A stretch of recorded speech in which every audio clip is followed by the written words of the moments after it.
नमस्कार, TNP news देख रहे हैं आप और आपके साथ मैं हूं हिमांशी नेगी। बुलेटिन की शुरुआत करते हैं।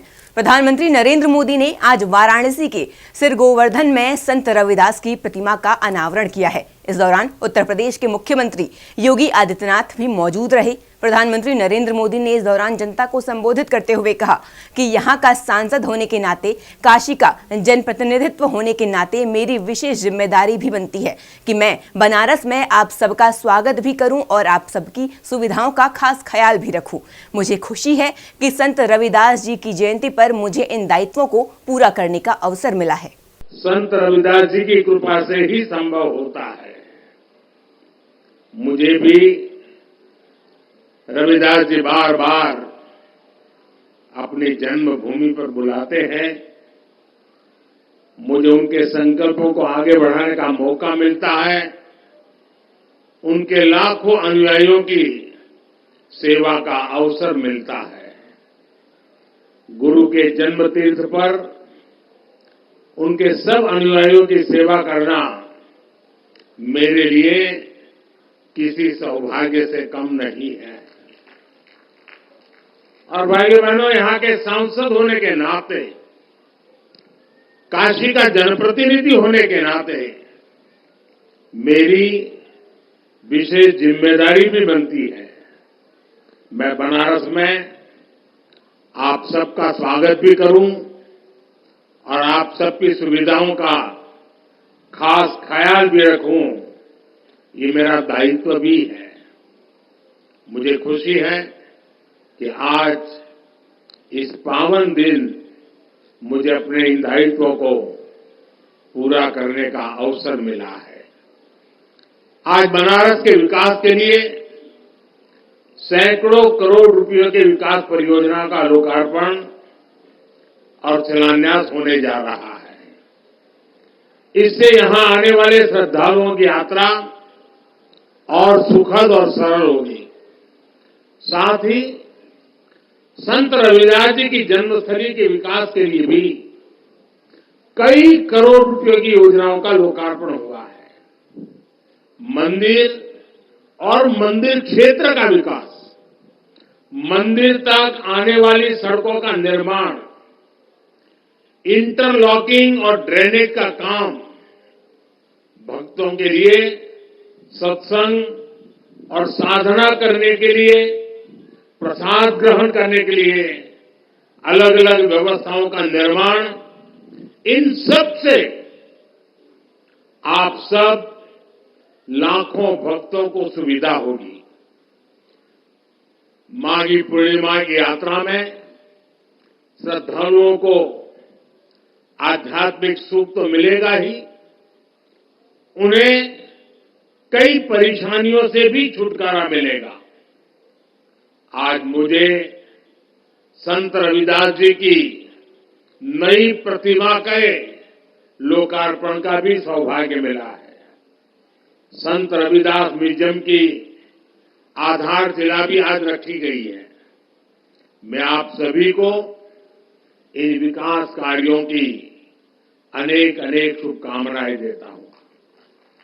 मैं देश और दुनिया भर के सभी श्रद्धालुओं को संत रविदास जी की जन्म जयंती और माघी पूर्णिमा की हार्दिक बधाई देता हूं।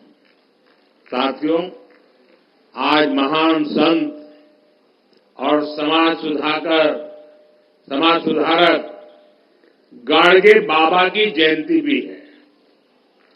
गाडगे बाबा ने संत रविदास की तरह ही समाज को रूढ़ियों से निकालने के लिए, दलितों वंचितों के कल्याण के लिए बहुत काम किया था।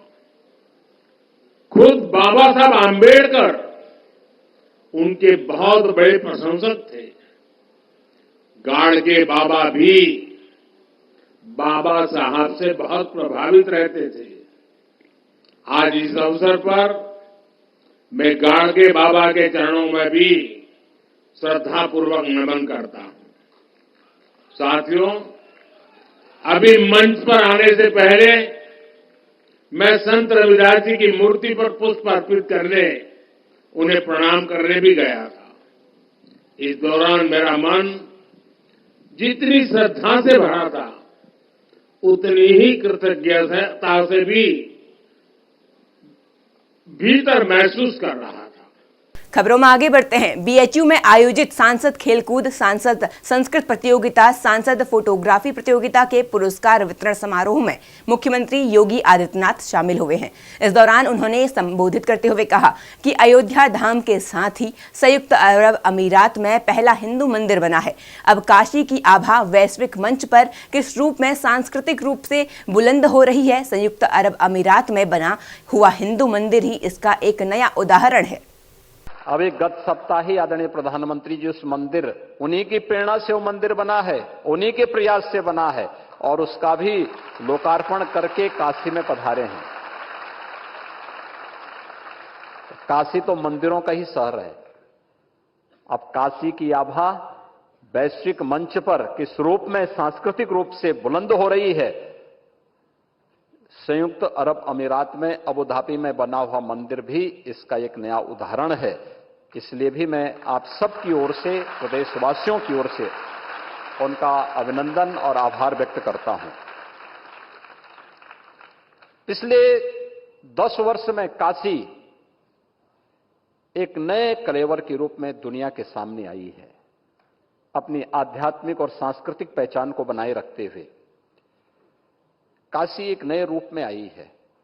आपने देखा होगा कल रात्रि को 11 बजे भी काशी वासियों के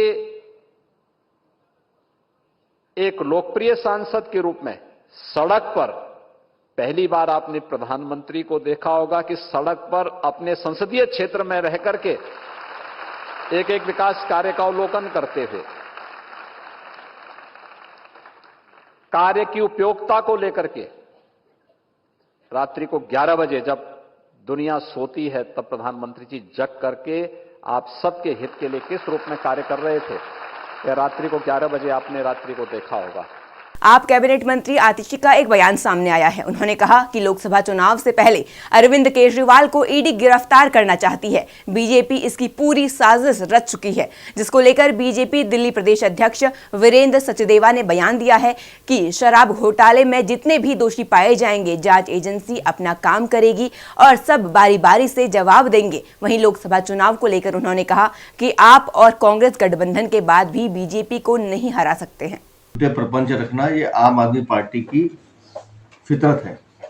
अरविंद केजरीवाल भी दावा कर रहे थे, हमने शिकायत की, आज तक कोई जवाब नहीं दिया। और इस पिटे हुए गठबंधन की चिंता कम से कम हमें तो नहीं है। इस गठबंधन के कार्यकर्ता एक दूसरे को हजम कर जाए तो आप गनीमत समझिएगा, जो फीडबैक हमारे पास आ रहा है। आतिशी क्या कह रही हैं, वो अपनी हताशा छुपा रही है। उन्हें मालूम है कि दोनों दल मिलकर भी दिल्ली में भारतीय जनता पार्टी का कुछ नहीं कर सकते। और मैंने पहले भी कहा, फिर कह रहा हूं कि दोनों दलों में होड़ है कि कौन ज्यादा सीटें हारता है। तो इनके गठबंधन को लेकर हम तो चिंतित नहीं है, इनके आपस में सट फुटबॉल होनी है। आने वाले 2-4 दिनों में आपको खुद दिखाई देगा। ये बिखरा हुआ गठबंधन, भ्रष्टाचारी दलों का गठबंधन एक दूसरे को खुद ही समाप्ति में लगेंगे, उसमें हमें कुछ करने की जरूरत नहीं। सर बताइए, बैठक के बाद सौरभ भारद्वाज ने कहा, भारद्वाज से एक ही बात पूछ रहे हैं, जिसका वो दावा कर रहे हैं कि बिल गलत आए, उसका जिम्मेदार अरविंद केजरीवाल इस्तीफा देंगे क्या? ये फूंक मारने वाले मीटर दिल्ली के घरों में अरविंद केजरीवाल ने लगवाए, उनके बिल गलत है, उसका जिम्मेदार कौन है? हमारी एक ही मांग है कि बिल सेटलमेंट के नाम पे आप भ्रष्टाचार करेंगे, ओछी राजनीति करेंगे। हम कह रहे हैं जिनके बिल गलत आए हैं उनके बिल जीरो कीजिए, बिल वापस लीजिए। बिहार के पटना में बीजेपी कार्यालय के बाहर अपनी मांगों को लेकर ग्राम रक्षा दल ने प्रदर्शन किया है। इस दौरान भीड़ को कंट्रोल करने के लिए पुलिस ने उन पर लाठीचार्ज कर दिया। आज सुबह से ही पटना में पुलिस मित्र नियुक्ति के बाद पैसे न मिलने और स्थायी नियुक्ति को लेकर सरकार का विरोध कर रहे थे। गौरतलब है कि साल 2012 से ग्राम रक्षा दल नौकरी स्थायी करने की मांग और वेतननामा की मांग कर रहे हैं। प्रदर्शनकारियों का कहना है कि इससे पहले भी उन्होंने प्रदर्शन किया था। सरकार से उन्होंने आश्वासन भी लिया था, उनकी मांगों पर विचार किया जाएगा। इसके बावजूद भी आज तक उनकी नहीं सुनी गई है। मिली जानकारी के अनुसार आज सुबह से ही ग्राम रक्षा दल सह पुलिस मित्र के द्वारा बीजेपी कार्यालय के बाहर जन आक्रोश आंदोलन किया जा रहा है। मानदेय और स्थायीकरण के लिए ग्राम रक्षा दल के कर्मी आंदोलन प्रदर्शन कर रहे हैं। वहीं इस दौरान कई कर्मी बेहोश भी हो गए हैं। कर्मियों और पुलिस के बीच झड़प हुई है। ग्राम रक्षा दल के कर्मियों का कहना है कि जब तक उनको मानदेय और स्थायीकरण नहीं किया जाएगा तब तक वे यही रहेंगे। खबरों में आगे बढ़ते हैं। हरियाणा गवर्नमेंट में बजट पेश किया गया है। मुख्यमंत्री मनोहर लाल ने बजट पेश करते हुए कहा कि मुझे ये बताते हुए खुशी हो रही है कि हम हमेशा राजकोषीय मानकों को विवेकपूर्ण मानकों के अंदर बनाए रखने में सफल रहे हैं। मैं वर्ष 2024-25 के लिए सकल राज्य घरेलू उत्पादन के 2.77 राजकोषीय घाटे का प्रस्ताव करता हूं, जो कि 3 अनुमेय सीमा के अंदर सीमित है। देश की आजादी के बाद का अगर हम शुरू करें, कांग्रेस के काल का पहला घोटाला था जीप घोटाला। कोई इनकार नहीं करता, आज भी वो दर्ज है। जीप घोटाला, जीप घोटाला कांग्रेस के इतिहास का पहला घोटाला 50s में हुआ। मैं बता रहा हूं, आपने कहा जितना मुझे बताओगे मैं बताऊंगा, लेकिन आपको भी बताऊंगा।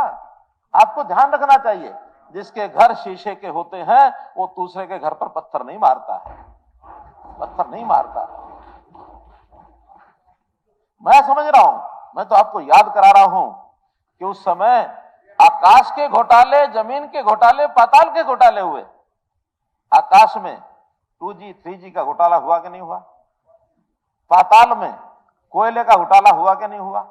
और जमीन के भूमि घोटाले तो सारे देश में हुए हुए। हरियाणा में कितने उदाहरण हैं, कितने उदाहरण।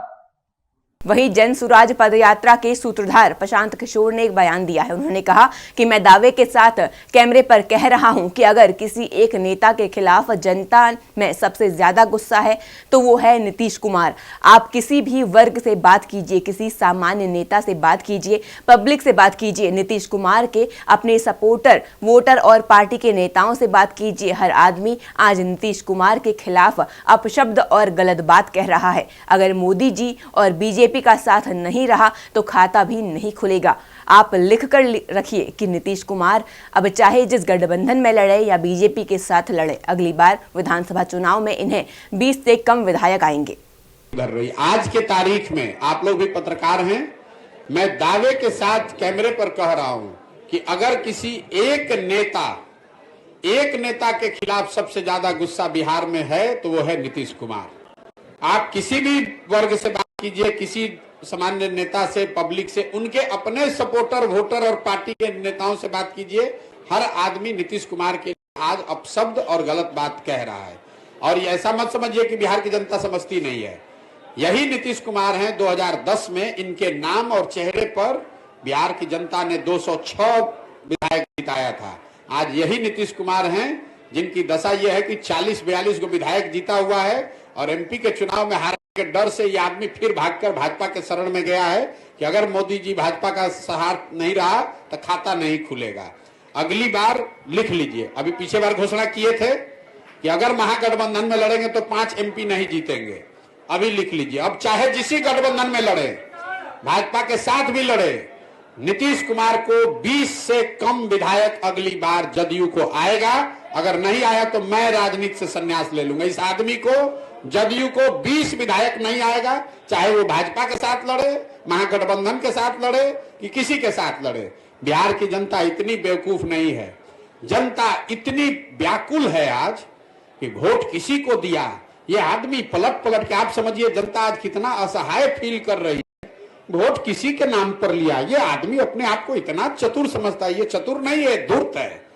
नीतीश कुमार निहायत धूर्त आदमी है जो पूरे बिहार के 13 करोड़ जनता को धूर्तता से मूर्ख बनाकर उसको ठग रहा है।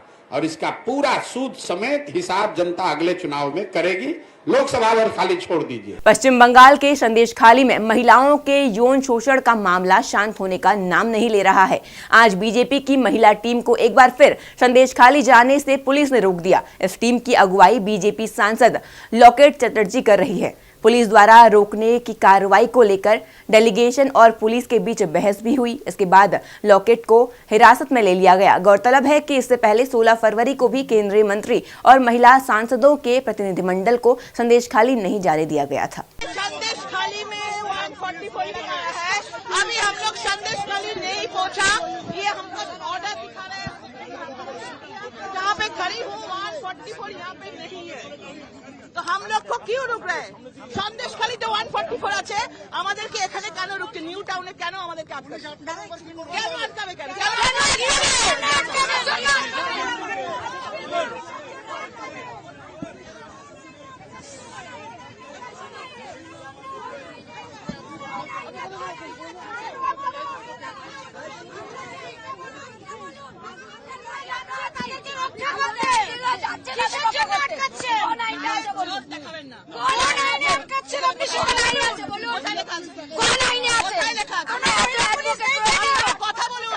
चुनाव आयोग ने नेशनलिस्ट कांग्रेस पार्टी शरद चंद्र पवार को नया चुनाव चिन्ह दे दिया है। चुनाव आयोग ने पार्टी को तुरही बाजाता हुआ आदमी का सिंबल पार्टी को अलर्ट किया है। पार्टी लोकसभा चुनाव में इसी सिंबल पर चुनाव में उतरेगी। शरद पवार ने इसका स्वागत करते हुए कहा कि हमारे लिए गर्व की बात है। आपको बता दें, चुनाव आयोग ने 6 फरवरी को अजित गुट को असली एनसीपी बताते हुए शरद पवार गुट को एनसीपी शरद चंद्र पवार नाम दिया था। चुनाव चिन्ह के लिए शरद पवार गुट ने 3 सिंबल चुनाव आयोग को प्रस्तावित किए थे। इनमें बरगद का पेड़, उगता हुआ सूरज और कप प्लेट शामिल थे।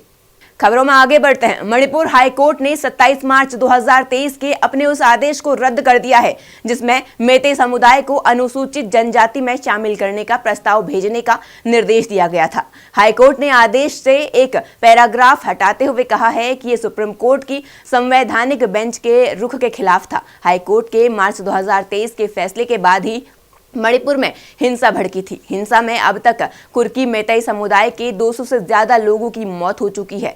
हाईकोर्ट ने इस फैसले के खिलाफ पुनर्विचार याचिका लगाई थी। वहीं कलकत्ता हाईकोर्ट ने शेरनी का नाम सीता और शेर का अकबर रखने पर आपत्ति जताई है। साथ ही बंगाल सरकार को विवाद से बचने के लिए दोनों का नाम बदलने का आदेश दिया है। इसके अलावा कोर्ट ने सीता और अकबर नाम देने को लेकर बंगाल सरकार से जवाब भी मांगा है। कोर्ट ने कहा है कि किसी भी जानवर का नाम किसी हिंदू भगवान, मुस्लिम पैगंबर, ईसाई महान पुस्तककारों और विजेताओं, राष्ट्र नायकों, स्वतंत्रता सेनानियों के नाम पर न रखें। इससे विवाद पैदा होता है। आपको बता दें, पश्चिम बंगाल के सिलीगुड़ी में शेर का नाम अकबर और शेरनी का नाम सीता रखा गया, जिस पर विश्व हिंदू परिषद ने इसे हिंदू धर्म का अपमान बताया। 16 फरवरी को इसके खिलाफ कलकत्ता हाईकोर्ट में याचिका लगाई गई। कर्नाटक सरकार द्वारा मंदिरों की आय को लेकर लाए विधेयक के विरोध में बीजेपी समेत उत्तर आए हैं। संत समाज ने इस विधेयक को मुगलकालीन फरमान बताया है। साथ ही विधेयक को सुप्रीम कोर्ट में चैलेंज करते हुए और कर्नाटक के राज्यपाल के अखिल भारतीय समिति ने इसे मंजूर न करने की मांग की है। आपको बता दें, बुधवार को कर्नाटक सरकार मंदिरों के आय को लेकर एक बिल लाई थी, इसके तहत किसी मंदिर की आय 1 करोड़ रुपए है तो उसे 10 और यदि मंदिर की आय 1 करोड़ से कम तो 10 लाख से अधिक उसे 5 टैक्स सरकार को देना होगा। सरकार के बिल के खिलाफ बीजेपी और संत समाज आवाज उठा रहा है। वहीं बीजेपी के आरोपों का खंडन करते हुए प्रदेश की कांग्रेस सरकार ने कहा है कि ये प्रावधान नया नहीं है बल्कि 2003 में अस्तित्व में है। मौजूदा सरकार ने सिर्फ स्लैब में एडजस्टमेंट किया है। खबरों में आगे बढ़ते हैं। मथुरा श्री कृष्ण जन्मभूमि और शाही ईदगाह मस्जिद विवाद को लेकर दाखिल अर्जियों पर गुरुवार को इलाहाबाद हाईकोर्ट में सुनवाई हुई। हाईकोर्ट में मुस्लिम पक्ष यानी शाही ईदगाह मस्जिद की ओर से पक्ष रखा गया। हालांकि कोर्ट में मुस्लिम पक्ष की बहस पूरी नहीं हो सकी, जिसके चलते आज भी इस मामले में बहस जारी रहेगी। दोपहर 2 बजे से मुस्लिम पक्ष अपनी बची हुई दलीलें पेश करेगा। पहले शाही ईदगाह मस्जिद की ओर से आगे की बहस की जाएगी, उसके बाद यूपी सुन्नी सेंट्रल वक्फ बोर्ड की ओर से पक्ष रखा जाएगा। तेलंगाना में भारत राष्ट्र समिति विधायक लश्या नंदिता की एक कार एक्सीडेंट में आज सुबह मौत हो गई। लश्या नंदिता 37 साल की थी। वो सिकंदराबाद कैंटोनमेंट से विधायक थी। हादसे के वक्त नंदिता एक एसयूवी में सफर कर रही थी। संगारेड्डी जिले में सुल्तानपुर आउटर रिंग रोड पर उनकी कार डिवाइडर से टकरा गई। हादसे में इसमें नंदिता और ड्राइवर को गंभीर चोटें आई। उन्हें तुरंत अस्पताल ले जाया गया, जहां डॉक्टरों ने उन्हें मृत घोषित कर दिया। वहीं ड्राइवर अभी गंभीर रूप से घायल है। ड्राइवर का इलाज जारी है। रिलायंस इंडस्ट्री के चेयरमैन और एमडी मुकेश अंबानी अपने छोटे बेटे अनंत और राधिका मर्चेंट का प्री वेडिंग फंक्शन 1 मार्च से शुरू होगा और 3 मार्च तक चलेगा। राधिका बिजनेसमैन वीरेन मर्चेंट की बेटी हैं। दोनों की शादी भी इसी साल होगी। इस ग्रैंड इवेंट में दुनिया भर के कई बड़े सेलिब्रिटीज शामिल होंगे। अमेरिका के पूर्व राष्ट्रपति डोनाल्ड ट्रंप भी बेटी इवाका, भूटान के राजा और रानी समेत कई बड़ी हस्तियों के नाम हैं। इसके अलावा बिजनेसमैन, लीडर्स और पॉलिटिक्स लीडर्स के साथ स्पोर्ट्स, बॉलीवुड, साइंस, जर्नलिस्ट और समाज सेवा से जुड़े कई लोग इसमें शामिल होंगे। बॉलीवुड स्टार रणवीर कपूर और आलिया भट्ट भी प्री वेडिंग सेलिब्रेशन में परफॉर्म करते हुए नजर आ सकते हैं। फिलहाल मेरे साथ इस बुलेटिन में इतना ही। तमाम खबरों के लिए बने रहें TNP न्यूज़ के साथ। नमस्कार।